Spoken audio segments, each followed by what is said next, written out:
Story शुरू करने से पहले मैं आप सबसे एक रिक्वेस्ट करना चाहता हूँ कि प्लीज मेरे चैनल को सब्सक्राइब करें, वीडियो पसंद आए तो वीडियो पे लाइक करें और जितना हो सके अपने फ्रेंड्स को शेयर करें। इससे मेरे चैनल को सपोर्ट और आपका प्यार मिलेगा, सो प्लीज कंसिडर इट।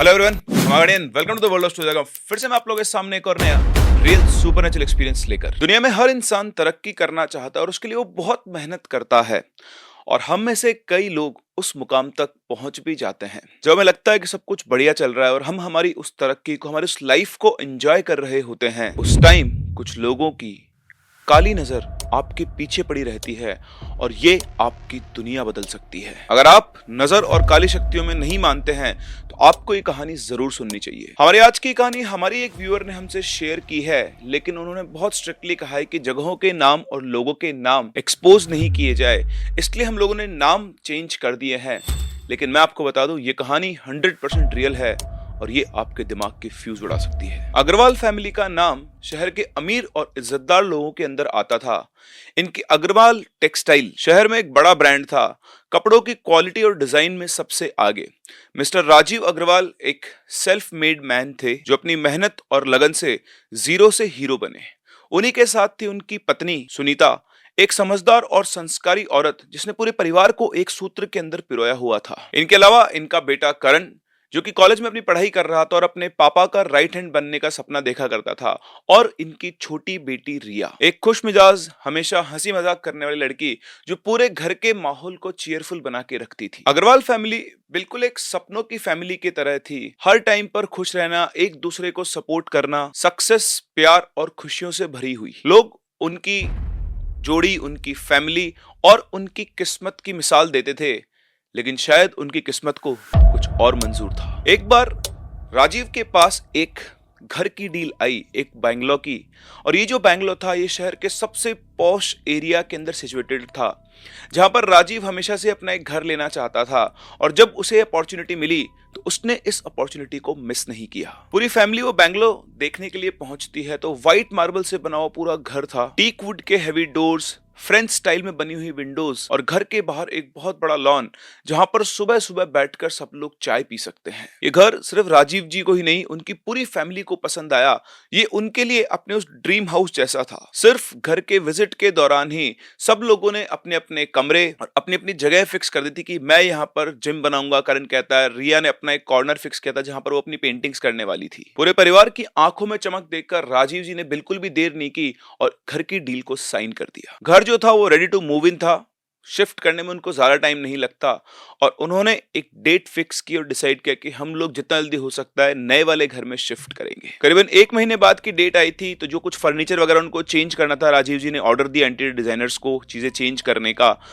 और सब कुछ सेटल होने के बाद इन लोगों ने जिस दिन इनको घर शिफ्ट करना था, मतलब गृह प्रवेश करना था, उस दिन बड़ी पूजा करवाई गई और इस दिन को भी एक त्योहार की तरह मनाया गया। पूरे घर के अंदर धूप और हवन की सुगंध फैली हुई थी और सबको सब कुछ अच्छा लग रहा था। जो कोई आता बोलता क्या बढ़िया शानदार घर इन्होंने लिया है। लेकिन जो किसी को नहीं दिखाई दे रहा था वो था इस घर में छुपा हुआ अंधेरा। इस नए घर के हर कोने में एक अजीब सी ठंडक थी।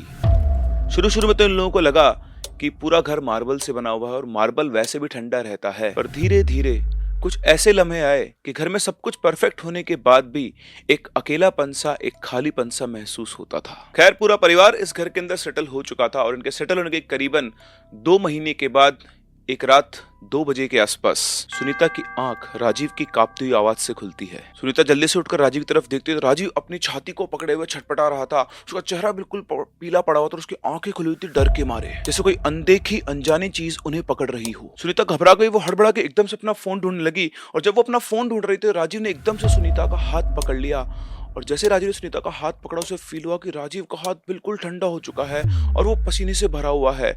और जैसे राजीव ने सुनीता का हाथ पकड़ा, सुनीता को जैसे आने वाले पल का अंदाजा हो गया। राजीव सुनीता से कुछ बोलना चाह रहा था, लेकिन जैसे उसके शब्द उसके गले में अटक गए थे। वो अपनी बड़ी बड़ी आंखें खोलकर एक्सप्रेस करना चाह रहा था और तभी राजीव के शरीर में एक झटका आया और फिर उसका शरीर ठंडा पड़ गया और जो सुनीता की कलाई उन्होंने एकदम टाइट से पकड़ी हुई थी वो एकदम से ढीली पड़ गई और इतना होते ही सुनीता बहुत जोर से चीखी। उस चीख ने पूरे घर के अंदर रात के फैले हुए सन्नाटे को चीर दिया। करण और रिया अपनी माँ की चीख सुनकर दौड़कर और वहां आकर अपने पिता को इस तरह निढाल पड़े हुए देखा। दोनों को समझ भी नहीं आ रहा था कि क्या हो रहा है। फटाफट से एम्बुलेंस को बुलाया गया। एम्बुलेंस आई, उन्हें हॉस्पिटल लेकर गए और हॉस्पिटल ले जाकर जब उनका चेकअप करवाया गया तो डॉक्टर ने कहा कि ही इज नो मोर, इनका हार्ट फेल हो चुका है। लेकिन सुनीता कन्विंस्ड नहीं थी।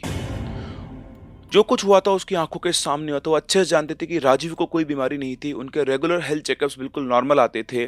बीपी, कोलेस्ट्रॉल, बाकी सब टेस्ट उनके बिल्कुल नॉर्मल थे। उनकी मौत कुछ अलग थी, कुछ अजीब था जो दिखाई नहीं दे रहा था लेकिन महसूस हो रहा था। उस रात के बाद घर का जैसे माहौल ही बदल गया। एक अजीब सी बोझिल हवा हर टाइम घर में घूमती रहती।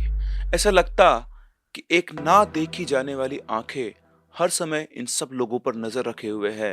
वो इन लोगों को हर पल घूर रही है। सुनीता के जहन में सिर्फ एक ही सवाल बार बार घूम रहा था कि आखिर ऐसे अचानक से राजीव की मौत कैसे हो सकती है। और जिस टाइम वो छटपटा रहे थे ऐसा लग नहीं रहा था कि उन्हें कोई शारीरिक प्रॉब्लम है। ऐसा लग रहा था कि कोई है जो उनकी जान उनके शरीर से खींच रहा है और वो उससे डरे हुए हैं। राजीव के जाने के बाद घर में जिंदगी जैसे रुक सी गई थी। सब लोग उदास उदास से रहते थे। होना भी था, इनके परिवार का मुखिया जा चुका था।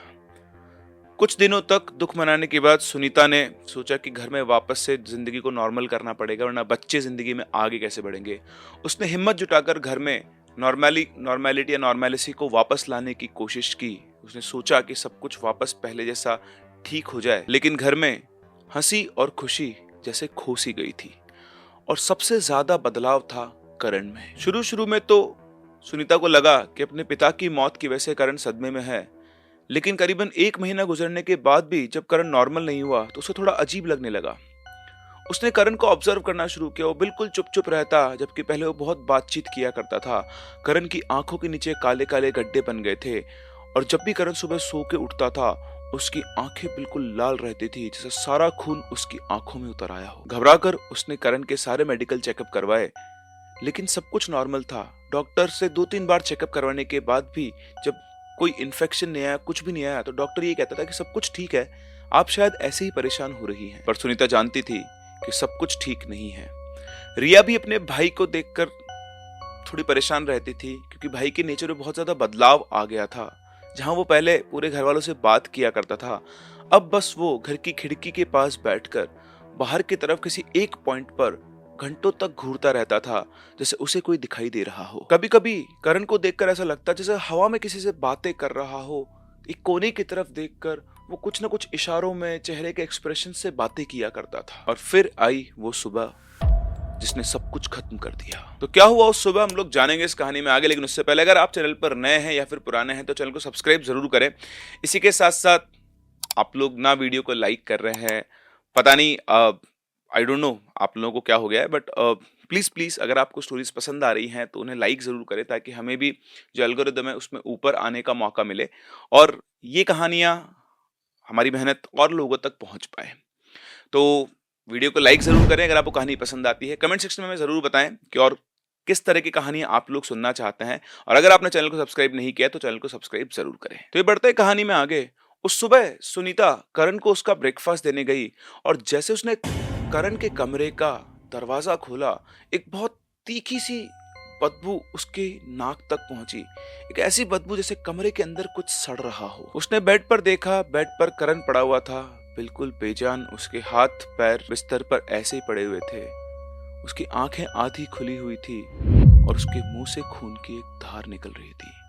उसको देखते ही सुनीता चिल्लाती है, करण! उसकी चीख ने पूरे घर को गुंजा दिया और थोड़ी देर में रिया भी दौड़कर वहां पर आई और वहां का मंजर देखते हुए फूट फूट कर रोने लगी। फटाफट से करण को हॉस्पिटल ले जाया गया लेकिन उसका कोई फायदा नहीं था। करण को ब्रॉट डेड डिक्लेयर कर दिया गया था और डॉक्टर्स ने उसकी मौत का रीजन बताया मल्टी ऑर्गन फेलियर। कोई वार्निंग नहीं, कोई समझ नहीं, कोई लॉजिक नहीं। और सिर्फ इतना ही नहीं, डॉक्टर ने बताया कि ऐसा लग रहा है कि उसके शरीर के अंग, जब पोस्टमार्टम रिपोर्ट आई तो पता लगा कि उसके शरीर के अंग अंदर से सड़ चुके थे और शायद इसी वजह से सुनीता को वो स्मेल आई थी। लेकिन किसी को भी समझ में नहीं आ रहा था कि एक जिंदा इंसान के बॉडी पार्ट्स, ऑर्गन्स अंदर से सड़ना कैसे शुरू कर सकते हैं। और इधर सुनीता और रिया की जिंदगी उजड़ चुकी थी, पहले पिता और अब भाई, एक पति और अब बेटा। पूरे परिवार में जो कोई इस न्यूज को सुन रहा था उसका दिल दहल रहा था कि ऐसा कैसे हो सकता है। मात्र 2 महीने 2.5 महीने के टाइम के अंदर बाप बेटे दोनों की मौत हो गई, और ये सब हुआ उस घर में शिफ्ट होने के बाद। दोनों माँ बेटी की आंखों में दर्द था, उनकी जुबान जैसी बंद सी हो गई थी।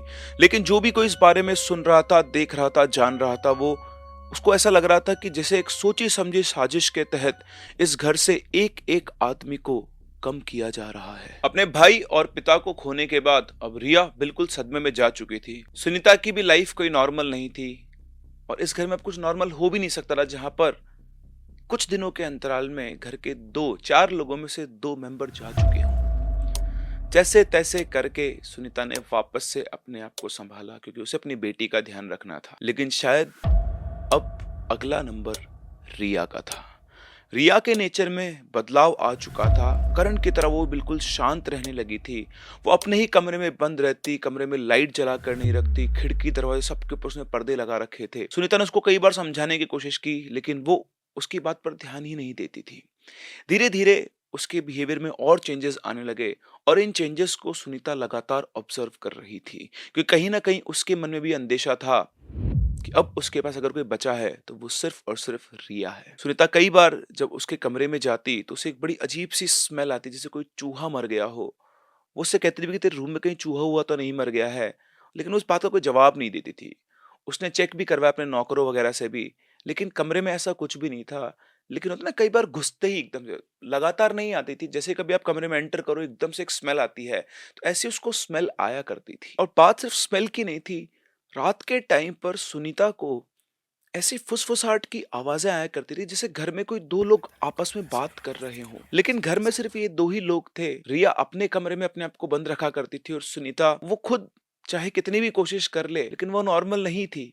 वो सिर्फ अपनी बेटी को संभालने की कोशिश कर रही थी, और कई बार वो भी एक जोन में चली जाती थी जहां उसे लगता था कि कैसे उसकी दुनिया मात्र 2 महीने के अंदर अंदर बिखर के रह गई है। कभी कभी उन्हीं आवाजों के बीच सुनीता को एक हंसी की आवाज भी आया करती थी। वो रिया से बात करती, बोलती कि क्या तुझे भी ऐसी आवाजें सुनाई आती है, पर रिया उसकी बात पर ध्यान ही नहीं देती थी, और वो अपनी ही दुनिया के अंदर खोई हुई रहती थी। वक्त के साथ साथ रिया का जो व्यवहार था वो और बदल गया था। कई बार ऐसा होता था कि सुनीता उसे खाना देने जाती तो वो अपनी माँ को इस तरह से घूरती जैसे आप पहली बार किसी अजनबी को देखकर घूरते हो, और वो भी ऐसे जैसे उस अजनबी से आपको कोई खतरा हो, या फिर आप उस अजनबी पे हमला करना चाहते हो। रिया को ऐसे घूरते हुए देखकर सुनीता को बड़ा अजीब सा लगा करता था। लेकिन इस बार सुनीता बिल्कुल सतर्क थी। वो रिया के बिहेवियर को क्लोजली ऑब्जर्व कर रही थी, और वो ये समझने की कोशिश कर रही थी कि ये सब सदमे की वजह से हो रहा है या फिर किसी और चीज की वजह से। और वो दिन भी बहुत दूर नहीं था जब सुनीता को कंफर्म हो गया कि ये कोई सदमा नहीं है। एक रात सुनीता अपने कमरे में बैठी बैठी बुक पढ़ रही थी, तभी उसे वो फुसफुसाहट की आवाजें आना शुरू हुई। इस बार वो आवाजें पहले से ज्यादा तेज थी।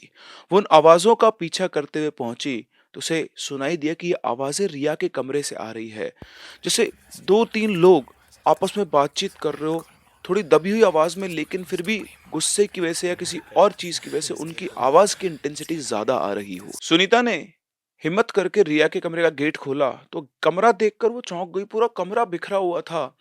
कमरे के बीच में रिया बैठी हुई थी, उसके हाथ में उसका टेडी बियर था, और वो उस टेडी बियर की आंखों को नोचकर उसमें से रुई निकाल रही थी, और वो धीरे से कुछ बड़बड़ा रही थी जैसे वो किसी से बात कर रही हो। और बात करते करते अचानक से रिया ने अपना सिर ऊपर उठाया और अपनी माँ से बोला, पापा और भैया के साथ खेल रही हूँ माँ, तुम भी खेलोगी? ये सुनते ही सुनीता की मानो सांसें रुक गई। ये बोल रिया रही थी, लेकिन ये रिया नहीं थी। उसकी ये बात सुनते उसकी आंखों से आंसू निकल गए, और वो वहीं खड़ी होकर रिया को देख रही थी, क्योंकि उसे कुछ समझ में नहीं आ रहा था कि इतनी रात को आखिर वो करे तो क्या करे। और इसके बाद रिया फिर से बोलती है, माँ तुम्हारा नंबर भी आने वाला है। और फिर रिया मुस्कुरा देती है। उसकी बात सुनकर सुनीता घबरा जाती है और उसका कमरा बंद करके उसे बाहर से लॉक कर देती है। उसका मन कांप रहा था। वो जानती थी कि ये उसकी बेटी नहीं है, बट उसे समझ में नहीं आ रहा था कि वो क्या करे। वो कहीं नहीं गई। वो रिया के कमरे के दरवाजे के बाहर बैठ गई, इंतजार करती रही। उसे वो आवाजें अब भी सुनाई दे रही थी, आंखों से उसके आंसू बहते जा रहे थे, लेकिन वो मजबूर थी। वो बस अपनी बेटे की चिंता कर रही थी कि उसे कुछ ना हो, और जिस तरह का यहाँ पर सिनेरियो बन गया तो उसे लग रहा था कि उसकी बेटी को भी कुछ होने वाला है, क्योंकि जो लास्ट स्टेटमेंट उसने सुना, उसे सुनकर उसे पता लग गया था कि कुछ बेहद खतरनाक डरावना है जो उसकी बेटी के शरीर के अंदर घुस गया है। सब सोचते सोचते रोते रोते पता नहीं कब उसकी आंख लग गई और वो रिया के रूम के दरवाजे के बाहर ही सो गई। और उसकी आंख खुली सुबह जब रिया ने अपने दरवाजे को नॉक किया, उसने आवाज लगाई, माँ दरवाजा खोलो। उसकी आंख खुली, वो घबराई हुई थी, लेकिन जब रिया की आवाज वापस से आई तो उसे उसकी आवाज बिल्कुल नॉर्मल लग रही थी। उसने डरते डरते कमरे का दरवाजा खोला और दरवाजे के उस तरफ रिया खड़ी हुई थी, बिल्कुल नॉर्मल। और रिया उस सिचुएशन को देखकर समझ गई थी कि उसकी माँ वहीं पर सोई हुई थी। उसने बोला कि माँ तुम यहाँ क्यों सोई हुई हो, तुम ठीक तो हो ना? रिया को देखकर लग रहा था कि वो बिल्कुल नॉर्मल है और रात को जो भी कुछ हुआ उसे याद नहीं है। उसे देखकर एक बार तो सुनीता के मन में आया कि वो उससे रात के बारे में कुछ पूछे, लेकिन फिर सुनीता ने अपने आप को रोक लिया। रिया ने अपनी माँ को उठाया, उनसे कहा कि आप फ्रेश वगैरह हो लो, मैं आपके लिए चाय बनाती हूँ। और वो चाय बनाकर लेकर आई। घर में इन दो मौत होने के बाद आज पहली बार ये दोनों बैठकर एक साथ चाय पी रहे थे। जिस रिया का बिहेवियर रात को कुछ और था, सुबह वो बिल्कुल बदली हुई नजर आ रही थी, उसके अंदर चेंजेस आ गए हों। और सुनीता को कुछ समझ में नहीं आ रहा था कि आखिर ये दो पर्सनालिटीज में से वो किस रिया को स्वीकार करे। सुनीता को यह भी लग रहा था कि कहीं रिया को कुछ मेंटल ट्रॉमा तो नहीं हो गया है जिसकी वजह से वो ऐसा बिहेव कर रही है। उसने सोचा कि एक दो दिन और ऑब्जर्व करती हूँ, फिर मैं इसका चेकअप करवाऊंगी। लेकिन कहीं ना कहीं उसके दिमाग में यह भी था कि मैं सिर्फ इस बार मेडिकल असिस्टेंस के भरोसे नहीं रहूंगी, अगर कुछ गलत होता है तो इस बार मुझे दूसरे रास्ते भी अपनाने होंगे। लेकिन शाम होते होते सुनीता का ये कंफ्यूजन भी दूर हो गया। सुनीता शाम के टाइम किचन में कुछ काम कर रही थी और तभी उसे किसी की गुर्राने की आवाज आती, एक जानवर की। इनके घर में एक पेट डॉग था, उसे लगा कि वो गुर्रा रहा है, लेकिन गुर्राने की आवाज थोड़ी अजीब थी। तो वो बाहर जाकर देखती है तो उसने देखा कि उनका जो कुत्ता था वो एक कोने की तरफ देख रहा था और बिल्कुल सहमा हुआ था। उससे उसके मुंह से कोई आवाज नहीं निकल रही थी। उसने उस तरफ देखा तो उसकी बिल्कुल सांसें सी अटक गई। सामने उसकी बेटी रिया जमीन के ऊपर क्रॉल कर रही थी और वही ये गुर्राने की आवाज निकाल रही थी। उसकी आंखें बिल्कुल लाल हो चुकी थी और उसके मुंह से लगातार लार गिर रही थी और वो अपनी माँ को बहुत ही खतरनाक लुक से देख रही थी। पर ये सब तो कुछ भी नहीं था। सबसे डरावना पार्ट तब आया जब उसने अपना सिर उठाकर अपनी माँ से बात करना शुरू किया। पहले तो उसकी आवाज एक छोटी बच्ची के लहजे में थी, जैसे कोई छोटी बच्ची अपनी माँ से बोलती है, माँ मुझे भूख लगी है, मुझे खाना दे दो। अगले ही पल ये आवाज एक भारी मर्दाना खतरनाक आवाज में बदल गई और उधर से रिया उस आवाज में बोलती है, तुझे भी खा जाऊंगा सुनीता, बच नहीं पाएगी तू। सुनीता के कदम पीछे हट जाते, बुरी तरह घबरा गई थी, उसे समझ में नहीं आता कि क्या करे। और उसने फटाफट से फोन उठाकर अपने भाई को फोन किया और सारी बात बताई। उसके भाई ने उसे कहा कि मैं कल ही वहां पर पहुंचता हूं, क्योंकि वो शहर में नहीं रहते थे। लेकिन उसने उन्हें उसी शहर के एक साइकेट्रिस्ट का नंबर दिया और उनसे कहा कि आप इनसे बात करो, इनको बुलाओ घर पे, क्योंकि हो सकता है कि अपने पिता और अपने भाई की मौत के बाद रिया को सदमा लगा हो और वो मेंटली अनस्टेबल हो गई हो। सुनीता को भी यही लग रहा था और अपने भाई की बात मानकर उन्होंने उस डॉक्टर को कॉल किया और अपने घर पर बुलाया और उनको सारा स्टेटस बताया रिया का। उनकी बातें सुनने के बाद उन डॉक्टर ने रिया का ट्रीटमेंट शुरू किया। अब ये जो इलाज शुरू हुआ उसमें एक दो तो सब कुछ ठीक रहा, लेकिन इस इलाज के शुरू होने के बाद रिया बहुत ज्यादा आक्रामक हो गई थी और वो बहुत अजीब सा बिहेव करना उसने शुरू कर दिया था। वो खुद को नुकसान पहुंचाती थी, उसके आसपास जो कोई पहुंचता था उसको वो नुकसान पहुंचाती थी और इसलिए उस डॉक्टर ने डिसाइड किया कि उसे अब सिडेटिव्स देने पड़ेंगे। उसे नींद की दवाइयों के इंजेक्शंस दिए जाने लगे, जिससे वो दिन दिन भर सोती रहती थी। रात को भी उसे सिडेटिव्स दिए जाते थे जिससे उसे होश नहीं रहता था और ऑलमोस्ट सोई ही रहती थी। थोड़ी देर के लिए जब वो होश में आती थी तो वो अपने आप में बड़बड़ाती रहती थी, कभी खुद से बात करती, कभी जोर जोर से चीखती, कभी जोर जोर से चिल्लाती। बिल्कुल पागलों की तरह बिहेव करना उसने शुरू कर दिया था। सुनीता को रिया की हालत देखकर बहुत रोना आता था, लेकिन वो मजबूर थी, वो क्या कर सकती थी। ऐसे एक दिन की बात है, सुनीता सोफे के ऊपर बैठी हुई थी, वो अपने फोन में कुछ देख रही थी और सामने रिया फ्लोर पर ऐसे बैठे बैठे कुछ कर रही थी कि तभी सुनीता को ये फील होता है कि कोई उसे घूर रहा है। उसने फोन से ध्यान हटाकर रिया की तरफ देखा तो रिया सुनीता को घूर रही थी और घूरते घूरते उसने उसके चेहरे पे एक अजीब सी स्माइल दी और एक बदली आवाज में बोली, तू बच नहीं सकती, एक एक को ले जाऊंगा, पहले पति फिर बेटा, फिर बेटी और आखिरी में तू। सुनीता थोड़ा घबरा जाती है और वो उठकर अपने रूम में चली जाती है और अपने बेड पे जाके लेट जाती है और वो अपनी पुरानी यादों में खो जाती है। जो उसका पूरा परिवार था, सब लोग खुश थे। उन बातों को याद करके उसकी आंखों में आंसू आ जाते हैं और तभी रिया चलकर सुनीता के रूम के बाहर पहुंचती है। उसके रूम का गेट खोलती है और अंदर जाकर सुनीता की तरफ देखती है और एक भारी सी आवाज में बोलती है, रिया की मदद करो, उसे बचा लो। रिया पागल नहीं है, मेरी बच्ची को बचा लो। और ये बोलकर रिया बेहोश होकर वहीं गिर जाती है। वो उठकर रिया को संभालती है और उसके कानों में जैसे ही शब्द जाते हैं उसे कंफर्म हो जाता है कि रिया दवाइयों से ठीक नहीं होगी। उसने पहले भी कई बार अपने भाई और अपने परिवार वालों से ये कहा था कि रिया शायद दवाइयों से ठीक नहीं होगी, हमें कुछ और करना होगा, लेकिन हर बार लोग उसे उसका मन का वहम बोलकर टाल देते थे और उसे कहते थे कि रिया मेंटली अनस्टेबल है, उसका एक साइकेट्रिस्ट से इलाज चलने दो। पर इस बार सुनीता ने ठान लिया था कि वो किसी की बात नहीं सुनेगी, वो इससे भी एक कदम आगे जाएगी। और उसने अपनी बहन को फोन किया, उसकी मदद से वो एक पंडित जी के पास पहुंची, उनको सारी बात बताई, लेकिन उससे भी उसे कोई फायदा नहीं मिला। फिर उन पंडित जी ने उससे कहा कि अगर आपको ऐसा लगता है कि आपकी बेटी के साथ कोई ऊपरी प्रॉब्लम है, आपके परिवार के ऊपर कोई ऐसा साया है, तो आपको जाना चाहिए मेहंदीपुर बालाजी। उन पंडित जी ने उनको पूरी बात समझाई, कैसे जाना होता है, क्या क्या वहां पर होता है। और इसके बाद सुनीता पहुंच गई मेहंदीपुर बालाजी। वो अपने पति और अपने बेटे को खो चुकी थी और किसी भी कीमत पर वो अपनी बेटी को खोना नहीं चाहती थी। वो वहां के पंडित जी से मिलती है, उनसे बातचीत करती, तो पंडित जी बताते हैं कि आपके घर के ऊपर किसी ने काला जादू किया है और आपके घर में एक नहीं 3 आत्माएं छोड़ी गई है, जिन्होंने आपके पति और आपके बेटे की जान ले ली है। और अब आपके घर में 3 नहीं टोटल 5 आत्माएं हैं। वो बताते हैं कि राजीव और करण की आत्मा भी आपके घर के अंदर ही है और अभी तक आपकी बेटी जिंदा सिर्फ इसलिए बची हुई है क्योंकि वो दोनों मिलकर आपकी बेटी की रक्षा करने की कोशिश कर रहे हैं, लेकिन वो बहुत कमजोर हैं और वो जो तीनों आत्मा है वो बहुत बुरी और ताकतवर हैं। बहुत लंबे समय तक वो दोनों उसको रोक नहीं पाएंगे और इसीलिए आपके पति राजीव ने आपकी बेटी के शरीर में आकर उस शाम आपसे ये सब कहा कि आप उसे बचा लें। सुनीता को ना तो कुछ समझ में आ रहा था, ना उसे विश्वास हो रहा था। उसने कभी नहीं सोचा था कि उसकी लाइफ के अंदर ऐसा कोई भूचाल आएगा कि उसे सुपरनैचुरल पावर्स से लड़ना पड़ेगा। उसे तो लग रहा था कि सब एक सपना सा चल रहा है, ये सब तो होता ही नहीं है। लेकिन आज उसकी फैमिली, उसके खुद के परिवार में सब घटित हो रहा था। वो बाबा के सामने अपने आंखों में आंसू लिए हुए बैठी हुई थी और उनसे सवाल पूछे जा रही थी कि आखिर हमने किसी का क्या बिगाड़ा था जो किसी ने हमारे ऊपर ये सब किया। आप मुझे बताइए कि किसने किया है। उनकी बात सुनकर वो बाबा थोड़े से सीरियस हुए और बोले, तुमने जो नया घर लिया है उसके बारे में तुम्हें किसने बताया था। सुनीता थोड़ी देर सोचते और बोलते कि हमारे क्लोज रिलेटिव थे, उन्होंने ही हमें उस घर के बारे में बताया था कि आपको जैसा घर चाहिए वैसा घर वहां मिलेगा और बहुत ही सही रेट में आपको ये घर मिल रहा है। बाबा जी थोड़ा सा और कठोर स्वर में बोले, उसी ने आपके परिवार के ऊपर ये सब करवाया है। उन्होंने ये बताया कि आपके घर में जो 3 अतृप्त आत्माएं छोड़ी गई थी उनमें से एक ने राजीव की जान ली, एक ने करण की और तीसरी आत्मा अब रिया के पीछे पड़ी हुई है। और जब तक राजीव और करण की आत्मा वहां है वो उसे बचाने की कोशिश कर रहे हैं।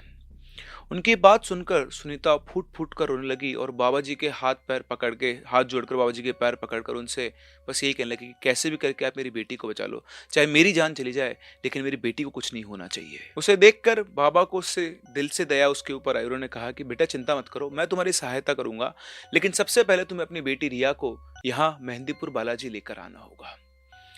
सुनीता ने कहा कि मैं कल ही जाकर उसको लेकर आती हूँ। सुनीता को ये लगा था कि एक नींद का इंजेक्शन देकर वो रिया को आसानी से मेहंदीपुर बालाजी ले आएगी और प्लान के मुताबिक डॉक्टर के थ्रू उन्होंने उसे एक हेवी डोज दिया नींद के इंजेक्शन का। और उसके बाद सुनीता का भाई यानी रिया का मामा जैसे रिया को उठाकर ले जाने लगा तब कुछ ऐसा हुआ जो किसी ने भी नहीं सोचा था। वो रिया जिसको हेवी डोज नींद का इंजेक्शन दिया गया था वो एकदम से उठ गई और उठकर उसने अपने मामा का गला पकड़ लिया और गला जोर से दबाते हुए वो एक अजीब सी आवाज में बोली, अगर मुझे लेकर गया तो मैं इसको मार दूंगी, छोड़ दे मुझे। उसको देखकर सभी लोग शॉक्ड थे कि इतनी हेवी डोज का इंजेक्शन देने के बाद भी ये जाग गई है और ये काम कोई इंसान नहीं कर सकता है। अब सबके सामने साबित हो चुका था कि रिया मेंटली अनस्टेबल नहीं है, उसके ऊपर किसी का साया है। जब सुनीता मेहंदीपुर बालाजी से उन बाबा जी से बात करके निकली थी और जब उसने कहा था कि मैं कल ही उसे ले आऊंगी तो बाबा जी उसकी बात पर मुस्कुरा दिए थे और उन्होंने उसे एक छोटा सा यंत्र दिया था और ये कहा था कि अगर रास्ते में कोई परेशानी आए तो इस यंत्र का उपयोग करना सब कुछ ठीक होगा। सुनीता को वो याद आया और उसने चुपके से रिया के कपड़ों में उस यंत्र को बांध दिया। अब ऐसा था कि यंत्र को बांधने से ही वो कंट्रोल में आ गई थी, लेकिन उसके असर से वो थोड़ी कमजोर पड़ गई थी और मौका देखकर उसके मामा और 2-3 लोगों ने मिलकर उसके हाथ पैर बांध दिए और उसी अवस्था में उसे गाड़ी में डालकर ये लोग पहुंचे मेहंदीपुर। वहां बाबा ने पहले ही पूजा की सारी तैयारियां कर रखी थी, क्योंकि यहाँ से निकलने से पहले उन्होंने फोन कर दिया था, बताया था कि कब तक वो लोग पहुंच जाएंगे। वहां पर रिया को एक विशेष स्थान पर ले जाया गया। वहां पर बाबा जी पहले से बैठे हुए थे। उन्होंने अपनी प्रक्रिया की और उससे पूछा कि कौन हो, कहाँ से आए हो, किसने तुम्हें भेजा है, क्या चाहते हो। लेकिन उन आत्माओं ने, उस साये ने जो रिया के अंदर था, शायद कसम खा रखी थी कुछ भी बोलने की। बहुत लंबी मेहनत और कड़ी पूजा के बाद कहीं जाकर उसने मुंह खोला और उसने बोला कि मैं रमेश हूं। और फिर जाकर रमेश की कहानी सामने आई तो ये पता चला कि रमेश एक गुंडा था, जिसकी जो लोगों से लड़ाइयां करता था, है ना, इस तरह से। तो कुछ लोगों ने मिलकर रमेश, उसकी पत्नी और उसकी बेटी, तीनों को मार दिया था और उन्हें वहीं जमीन में गाड़ दिया था। उसी जमीन पर, जिस जमीन पर यह मकान बना हुआ था, जिस मकान को इन लोगों ने खरीदा था। और इसीलिए जिस तांत्रिक ने काला जादू किया, उसका काम और आसान हो गया।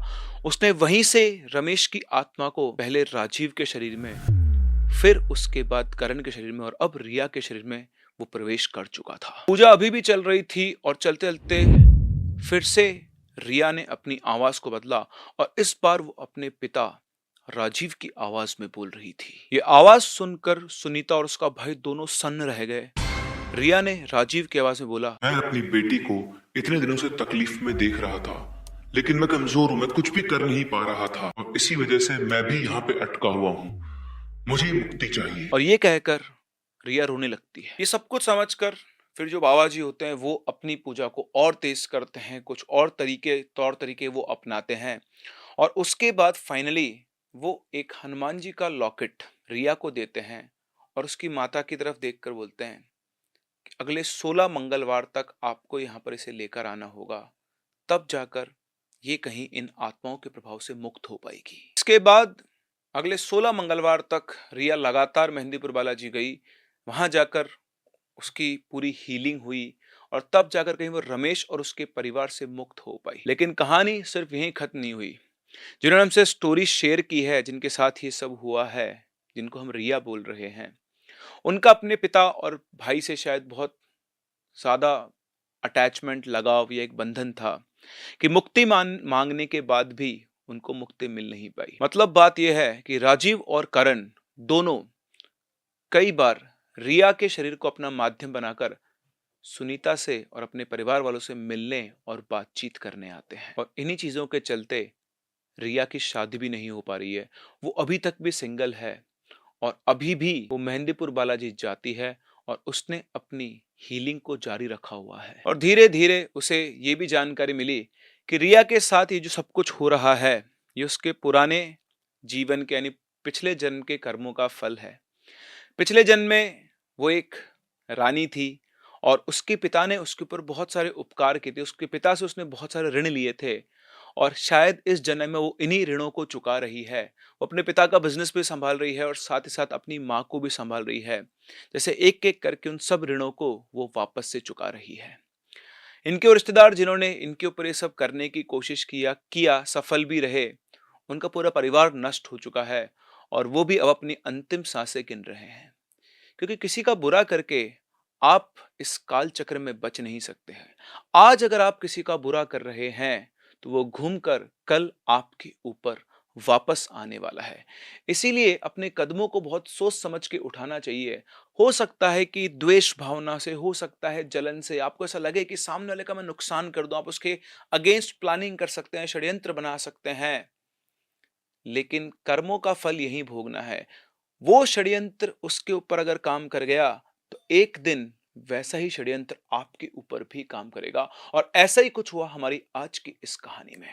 तो ये थी एक परिवार के जूझने की कहानी एक षड्यंत्र से।